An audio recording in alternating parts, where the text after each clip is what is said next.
camelo, tem ônibus, mesquitas, casas, prédios.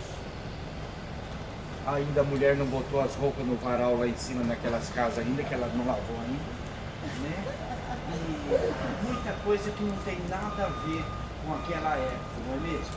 Mas se você tivesse vindo aqui há 119 anos atrás, não tinha nada construído diante de nós aqui, ó. Construções só depois daquele muro lá, tá vendo aquele muro que desce ali? Do outro lado tinha construção, mas aqui não. E ninguém queria comprar o seu terreno aqui e construir uma casa no lugar que tinha colocado cruzes no passado. Essa foto aqui, que foi tirada dali do portão de Damasco, que é logo atrás desses prédios aqui, né? Vocês só dão uma volta para chegar aqui. Foi tirada há 119 anos atrás, essa foto aqui. Se há 119 anos atrás essa foto era igual com essa foto do lugar que nós estamos aqui, imagine há mais de 2000 anos atrás, né? Aonde que vocês vão ver, que eu vou passar para todo mundo ver, aonde que está esses camelos pastando aqui, é onde que está essa rodoviária aqui embaixo hoje, certo? Tinha até plantações onde que nós estamos aqui. Essa montanha aqui, essa montanha enorme que está aqui atrás, que eu volto a falar sobre essa montanha. Então, dê uma boa olhada nessa foto, para você, pode pegar e olhar devagar, né? Para você entender um pouquinho do lugar aqui. Uma coisa interessante, essa montanha aqui, nós só estamos no canto dela, ó. Ela continua nessa direção e dá a volta para lá também. Na época do rei Salomão, essa enorme montanha aqui, isso é bom entender muito bem, essa enorme montanha aqui atrás de nós é a mesma montanha que vai dar do outro lado, onde está aquele muro e aquelas casas lá, ó. Aquele muro ali na frente, lá em cima dessa mesma montanha aqui. Na época do rei Salomão, eles destruíram a montanha toda aqui para a construção de Jerusalém, dos muros, das casas, do templo, das ruas. Hoje nós vamos lá dentro da cidade antiga tirar foto das ruínas, das pedras que foram cortadas daqui e levadas para lá. Se destruíram a montanha aqui no meio, ficou um corredor aberto entre essa área onde está aquele muro plano igual você está vendo aqui. Aí os romanos já pegaram e fizeram estradas aqui, porque na época de Cristo já tinha estrada que descia onde dessas torres mesquitas, ia para Jericó, direção para Jericó, para Belém, para Hebrom, para Jope e para Damasco. Então, em outras palavras, no tempo de Jesus, diante de nós aqui, onde as caravanas chegavam do Oriente Médio, paravam aqui para descer dentro da cidade antiga, mas era fora da cidade. Lembra de algo interessante? Que nos filmes eles sempre mostram Jesus e os dois ladrões crucificados lá em cima de uma montanha, um morro bem alto, 3 cruzes lá, tudo limpinho ao redor. Não é como os romanos faziam naquela época e não é o que está escrito na nossa Bíblia também.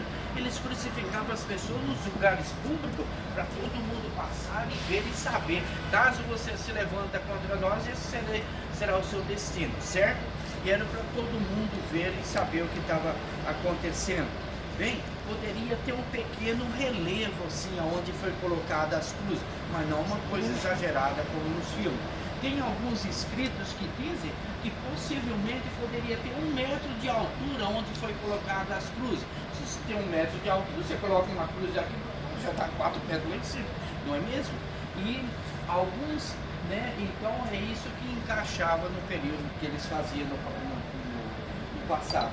Uma coisa interessante, tem alguns teólogos que dizem que essa montanha aqui, antes de ser destruída, aqui, ela tinha o formato de um crânio. Por isso que a Bíblia diz que ele é crucificado num lugar chamado Caveira, Calvário, Gólgota. Então, em outras palavras, né, o autor da Bíblia fala assim, olha, e ele saiu para fora da cidade, fora do muro, foi crucificado lá no lugar chamado Caveira, Calvário, Gólgota, porque era conhecido a região antes de ser destruída. Então tem essas conexões, certo? Mas aqui era totalmente fora e era uma área de apedrejamento, porque Estevão, que foi o primeiro mártir depois de Cristo, foi apedrejado aqui. Lembrando que os romanos crucificavam as pessoas, os judeus não crucificavam, mas apedrejavam. Qualquer um que desobedecia qualquer lei ali no tempo, eles traziam para fora e apedrejavam. Como eu disse, Estevão foi apedrejado aqui próximo.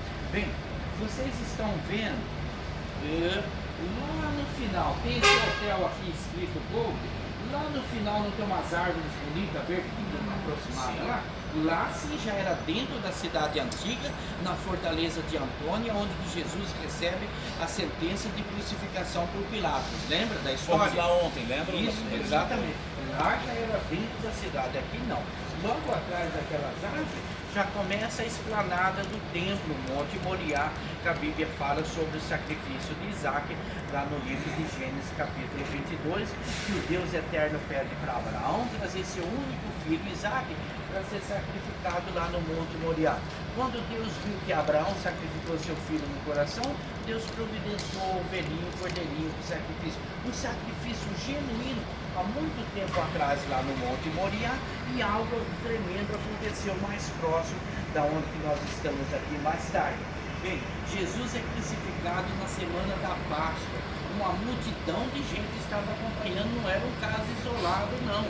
Lembra que logo ali, quando Jesus recebe a sentença de crucificação, tinha uma multidão ali gritando: crucifica, crucifica, e o resultado disso caia sobre nós. Isso é muito pesado.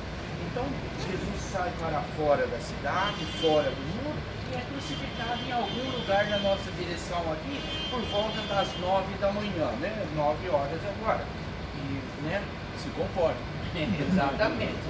E a Bíblia diz que as pessoas passavam em frente, zombavam, chacoalhavam a cabeça, insultavam, cuspia no chão, provocava, porque era num lugar público para todo mundo passar e ver. Então não era num caso isolado não, certo?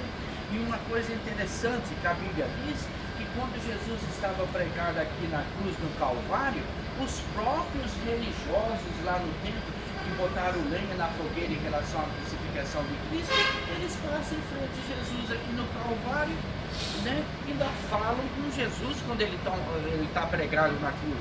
Não é mesmo? Lembra que eles falam: olha, você salvou tantas pessoas, curou tantas pessoas, salva-se a si mesmo, você disse que ia destruir o templo e construir novamente em 3 dias, desça da cruz que nós vamos crer em você.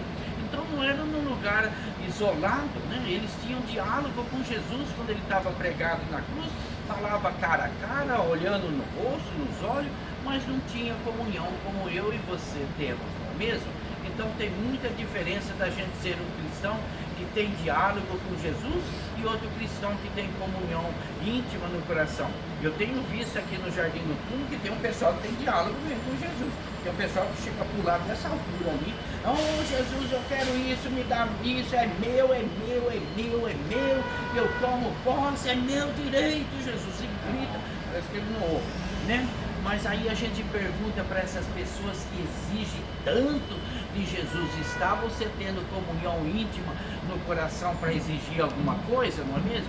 Eu sempre falo aqui, a única coisa que a gente deve exigir todo o tempo de Jesus é que ele tenha misericórdia de nós, não é mesmo? Porque somos falhos e pecadores. É isso que a gente tem que pedir para ele direto. Porque quando a gente é nascido de novo, a gente já recebeu todas as bênçãos aqui no Calvário. Aí é um processo de obediência, certo? A Bíblia diz que Jesus morre aqui na cruz por volta das 3 da tarde. Era semana da Páscoa, tinha um sacrifício de animais ali no templo. Lembra que toda ovelha, todos os animais que eram sacrificados ali, tinha que ser perfeito, não é mesmo? Nenhum dos ossos quebrados, nada. Por isso que a Bíblia diz que quando o nosso Salvador Jesus Cristo morre morte de cruz aqui no Calvário, nenhum dos seus ossos foram quebrados. 3 da tarde ali no templo, o primeiro sacrifício.